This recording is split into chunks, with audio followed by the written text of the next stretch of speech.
Tonight, on 15 Minutes, we explore the fall of Constantinople on its 600th anniversary. We talk to three highly accredited historians as they explain the significance of the event. We will learn about the causes of the siege, the logistics of battle, and the short and long-term impacts of the fall of Constantinople. My name is Donald Schaefer. This story tonight on 15 Minutes.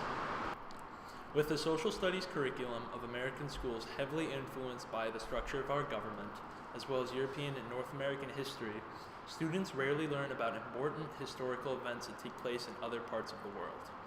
Some of these huge events have been huge influences on our society. One example of this is the fall of Constantinople. Constantinople was the largest and richest urban center in the Eastern Mediterranean during the Byzantine Empire. Its strategic positioning within the Aegean Sea and the Black Sea benefited potential expansion and trading. Please welcome my good friend, Professor Blackwell, as he explains the causes of the siege of the Ottomans. Happy to have you back on the show, Professor. It's always a pleasure. Can you please talk about the Ottomans' leader? How did his life eventually influence the invasion? Well, I'll just pull up some of the sources I've prepared for this meeting. And to start, you'll see that Mehmed II was actually born to a slave girl in Murad II's imperial harem, which would originally raise some legitimacy concerns. However, he was named heir to the Sultanate, which nulls and voids all concerns in that regard. He's actually sent to Mansiyah as is traditional at the age 12, but was recalled due to his father's abdication. This would pose problems as the Byzantines, the Pope, the King of Hungary, and the King of Venice all got together and organized a crusade to exploit the perceived weakness of the new Sultan. This, combined with the Janissaries nearly revolting, which that revolt was actually led by the Grand Vizier at the time, led to the return of Murad II to regain stability in the empire. In this short reign, however, Mehmed II actually began drafting plans to conquer Constantinople. However, his father's return meant that these plans would not go into effect until much later. Not much is actually known about him from this time until 1451, which was the time of the second ascension of Mehmed II, as people aren't all that interested in just a kid or teen, possible heir. People weren't too confident in the new sultan as he was much younger than past sultans. So partially to make a name for himself and raise public opinion of himself, and partially to go through with the grand plan of one of the main dreams of the Ottoman Empire, he went through with his plan to take Constantinople. And he actually populated the city of Constantinople by actually taking Christian and Muslim groups from the countryside and settling them in the newly named Istanbul. What was the significance of Constantinople for the Byzantines? What was the significance of the Constantinople geographically, economically, and socially? Well, Constantinople was a major connecting point. It connected two major areas of the world. It connected Africa, it connected Europe, and to a degree it did connect Asia as well, too, even though Asia had that giant border of land. But this meant that lots of money did flow through the city, and trade as well, which meant that, well, the Byzantines were, for lack of better terms, making bank.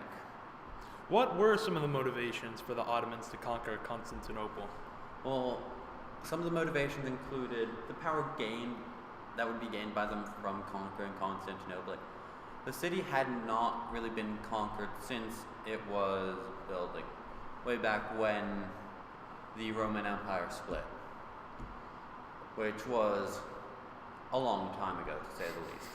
There was also the money aspect of this, given that it was, as I said previously, one of the major trade centers of the world, and I don't remember if I said this, but it was often referred to as the crossroads of the world, just given its location. So it was a major power point, not only in political and military power, but also in economical power for the Ottomans.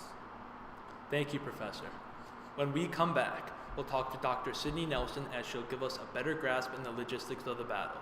And later, we'll talk to the Secretary of Turkish Historical Affairs, Caitlin Heslop, who will talk in depth about the short and long-term impacts of the siege. Even though this event took place nearly 600 years ago, military strategy still played a major role in battles. In our next interview, we'll talk to Dr. Sidney Nelson about the logistics of the Battle of Constantinople. Dr. Nelson, what significant technologies allowed the Ottomans to succeed in their invasion of the city? Well, one major technology that aided the Ottomans in defeating Constantinople was the cannon. Mehmed had over 69 cannons, one of which included the supergun. The supergun was created by Orban and was 27 feet long, with 8 inches of solid bronze to absorb the force of the blast and a diameter of 30 inches. The cannons were placed along the wall that protected the land side of Constantinople. In recent research, I had actually discovered that no other army in the world possessed the materials required to mount a continuous artillery bombardment on this scale. Isn't it amazing how military technologies have advanced? Here we have a civilization as little as 600 years ago that used a cannon as their main form of attack. Quite primitive compared to the nuclear weapons and advanced fighter jets to today. What strategies did Ottomans utilize during the siege? One strategy used were tunnels. It was actually an attempted strategy. These tunnels were a form of siege warfare that the Sultan had veered to after realizing that cannons alone would not do the trick. The objective of the tunnels were to dig underneath obstacles such as the wall that they were trying to break down and towers. What the tunnels would do is weaken the ground underneath these obstacles, causing it to collapse into the tunnel, which would then allow passage for the Ottoman army above to make their way through into Constantinople. However, as I said before, it was an attempted strategy. These tunnels had been discovered by their opponents and was interfered and destroyed. Another strategy consisted of carrying ships across land. The Golden Horn was a waterway passage that had been blocked off by Constantinople with a chain. The goal of this was to prohibit Ottoman ships to be placed along the side of Constantinople in Golden Horn. Mehmed had realized that he needed outside help. This is where the strategy was carried out. So, in order to get his ships placed in Golden Horn, the Sultan, Mehmed, ordered 70 of his ships to be pushed through the land by rolling them on wood with the help of oxen and men. This had greatly surprised Constantinople and gave a huge advantage to the Ottomans. The final strategy that I will be talking about today is the three-wave attack. This happened towards the end of the battle. The Sultan had prepared a plan of attack in hopes of leading to conquest. The Ottomans had been attacking in 3 different waves, each wave getting stronger and stronger. The first wave consisted of force that was poorly trained, and they had easily been defeated, of course. The second wave consisted of the Sultan's regular Anatolian regiments. Their attack was orderly and strong, but they still faced defeat. The last wave consisted of the unruly Janissaries, who were able to get through into Constantinople. Approximately how many deaths resulted from the siege of Constantinople from the Byzantine and Ottoman side? How many ships were lost? What was the fatality rate? Constantinople had started the siege with about 26 ships, 5,000 of their own men, and 2,000 foreign help. In total, about 7,000 men. When the siege ended, 4,000 men had been killed, meaning that there were only 3,000 left. The Ottomans, however, had an army of a much greater scale. They started the siege with over 90 ships and 80,000 men on land. Although the number of casualties for the Ottomans is unknown, it had been suggested to be on a grand scale based on the number of soldiers they had, as well as the number of failed attempts to penetrate the wall. Now that we know the technology and strategies used as well as the total losses, what signified the end of the siege? Did the Byzantines surrender or fight to the death? What weakened Constantinople was their failing to protect Kirkaporta. Kirkaporta was discovered unprotected by the Turks, and once they realized they had a way into Constantinople, they stormed in. Christians tried to beat the force off but failed to do so, and so the army made its way through Constantinople, as well as alerted the soldiers on the ships lining Constantinople to break the sea walls and aid in finally defeating Constantinople. However, I will say that Constantinople put up a really good fight. And with that, we go to another commercial break. When we come back, we talk to Secretary Caitlin Heslop about the short and long-term impacts of the fall of Constantinople. Jones barbecue and foot massage. Jones barbecue and foot massage. That commercial break we see today in history. On this day in 1999, Space Shuttle Discovery completed the first docking with the International Space Station. In 1953, Edmund Hillary and Sherpa Norgay became the first men to reach the top of Mount Everest. In 1790, Rhode Island became the last of the original 13 colonies to ratify the U.S. Constitution. And that was this day in history. As most of you may know, even the smallest historical events have a major impact on what happens in the future. Here we have Secretary of Turkish Historical Affairs, Caitlin Heslop. Madam Secretary, what were the economic, social, and political consequences for the Ottoman and Byzantine empires? Well, Mr. Schaefer, because of the fall of Constantinople, many things changed in the lives of the Ottoman and Byzantine empires. Once the Ottomans had captured the city in 1453, as well as the security that went with it, the economic activity in Constantinople was revived, and this all belonged to the Turks. However, the Black Sea trade crashed once the Ottoman Empire acquired a monopoly for trade. In terms of Europe, the fall of Constantinople was severely detrimental to trade. The conquest affected the extremely profitable Italian trade and gradually reduced trade bases in the region. This massive event was the first step that began turning the Black and Mediterranean seas into Turkish lakes for trade. After the fall of Constantinople and ultimately the fall of the Byzantine Empire, the trade of almost all nations were at the mercy of the Ottoman Empire. The general area that the Ottomans occupied, as well as the portions of the eastern Mediterranean Sea that was controlled by them, prospered through trade over long distances. Generally speaking, from an economic standpoint, the fall of Constantinople was beneficial to the Ottomans, but not to former trade partners of the Byzantine Empire. What were the effects on religion? So, after the fall of Constantinople, the Greek Christian population was reduced to a secondary status within the Ottoman Empire. Because of this, many Christians were often taunted in the streets. Even today, there is still much hostility between the Greeks and the Turks. Ultimately, speaking from a religious perspective, the fall of Constantinople was a symbol of Islam's victory over Christendom. Muslims were led to believe that they were the chosen ones, and that God was siding with them over the Christians. Christianity's control over the Turks was ended, and soon the beginnings of a Muslim rule were seen. What I would say is the most apparent symbol of change in religion was the Hagia Sophia, originally a Christian church, which was changed into a mosque shortly after Constantinople's conquer under Sultan Mehmed II's orders. Once the Ottomans had expanded their control westward across North Africa and towards the north through the Balkans, as far as Austria, they were seen as a great threat to the Christian civilization by the Western Europeans. Owning Constantinople was a great opportunity for the Ottomans politically.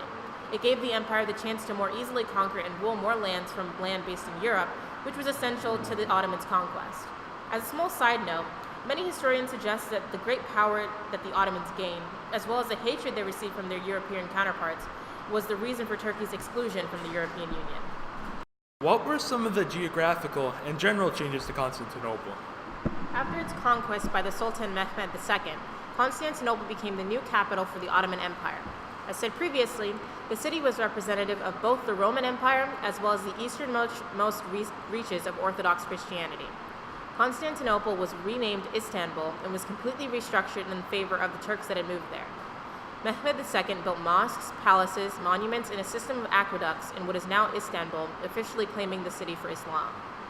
Following the conquest of Constantinople, Mehmed II ordered for the main church of Orthodox Christianity to be converted to a mosque. As previously mentioned, this building was named the Hagia Sophia. This building was originally constructed as a church between 532 and 537 AD, following the orders of the Byzantine Emperor Justinian I, as well as it was the third church of the Holy Wisdom to occupy the space, as the previous two were destroyed by rioters. This church was initially dedicated to the wisdom of God, the Logos, the second person of the Trinity, its patronal feast taking on December 25th, and the commemoration of the birth of the incarnation of the Logos in Christ. The full name of the church was the Shrine of the Holy Wisdom of God. Even though the cathedral was maintained well by the Byzantines, with many other parts of Constantinople falling into disrepair, the bells, altar, iconostasis, and other relics were destroyed by the Ottomans. The mosaics depicting Jesus, his mother Mary, Christian saints and angels were also destroyed or plastered over. Representations of Islam, such as the mihrab, minbar, and 4 minarets, were added. Mehmed II's main concern with Constantinople was the rebuilding of the city's defenses as well as repopulation. Immediately after the city's conquest, the repair of the walls, construction of the citadel, and building of a new palace was put into motion. In order to encourage the return of Greeks and the Genoese who had fled from Galata, the trading quarter of the city, Mehmed II returned their houses to them and provided them with guarantees of safety.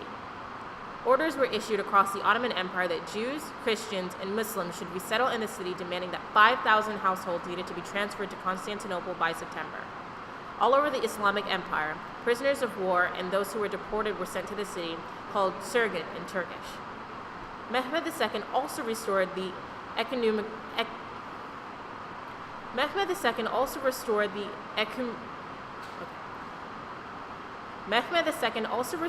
ecumenical Orthodox Patriarchate and established a Jewish Grand Rabbinate called the Hakhambashi, as well as the prestigious Armenian Patriarchate of Constantinople in the capital as part of the Millet system. Additionally, the Sultan also founded and encouraged his viziers to found a number of Muslim institutions and commercial installations in the main districts of Constantinople. These included structures such as the Rum Mehmed Pasha Mosque, which was built by the Grand Vizier Rum Mehmed Pasha. These structures were essentially the catalyst that led to the rapid development of the metropolis.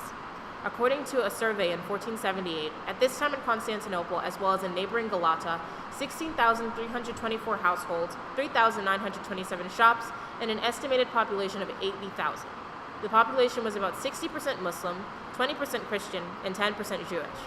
At the end of his reign, Mehmed II's ambitious rebuilding program had changed the city into an amazing imperial capital.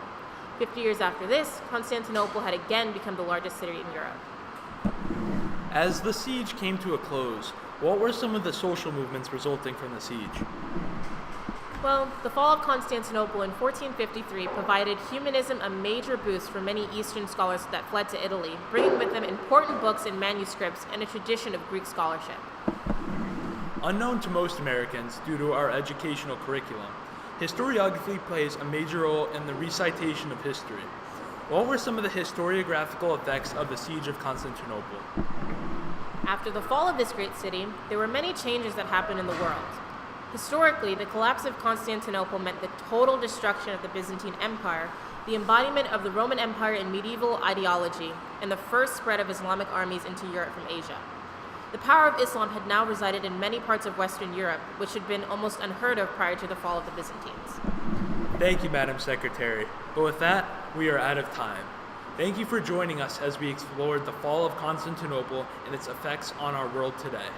Next week, on 15 Minutes, we are the first to interview President Garish in the White House on his thoughts on the recent reunification of the Soviet Union.